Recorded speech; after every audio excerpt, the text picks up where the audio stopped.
नमस्ते प्रणाम चाची माई बहनी दीदी भौजी। हम मंजू वर्मा और चंदा बहनी, तो दोनों जन के जोड़ी फिर आज इकट्ठा होएगी बा। तो भैया लोगन बहुत मजा किया, नाच गीत लेके आ है। तो चंदा लोकगीत पे मिली गाना, मंजू का संघर्ष 123 पे ही गाना मिली। तो ज़रूर यह गीत का सुने और गीत पसंद आई जाए तो आप लोगन लाइक शेयर सब्सक्राइब जरूर करिए। ज़्यादा से ज़्यादा वीडियो को शेयर करें भैया लोगन, फुल वॉच कही के, जाकि वॉच टाइम सब्सक्राइबर दोनों चीज़ बढ़ें। तो आप लोगों से निवेदन बत आवे सुने मजाकिया गीत।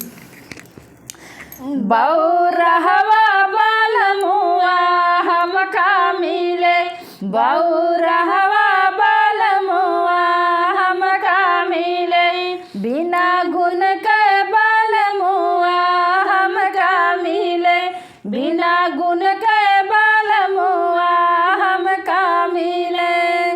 हंसिया खुरपा घर में धरा है, हंसिया खुरपा घर में धरा है, सैया चाको लैके निरावे चले, सैया चाको लैके निरावे चले, बिलागुन के बालमुआ हमका मिले, बिना गुण के बालमुआ हमका मिले, बौरहवा बालमुआ हमका मिले, बौरहवा बालमुआ हमका मिले।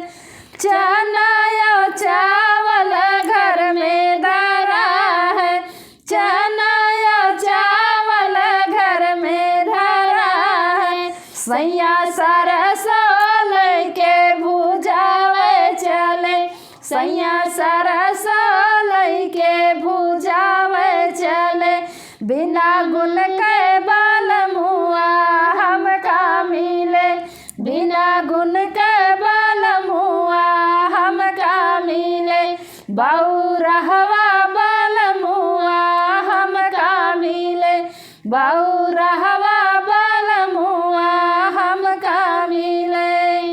गैया भैंसिया के सरिया भरी है, गैया भैंसिया से सरिया भरी है, सैया सड़ावा लैके चरावे चले, सैया सड़ावा लैके चरावे चले, बिना गुण के बालमुआ हमका मिले, बिना गुण के बालमुआ हमका मिले, बौरहवा बालमुआ हमका मिले, बौरहवा बालमुआ हमका मिले।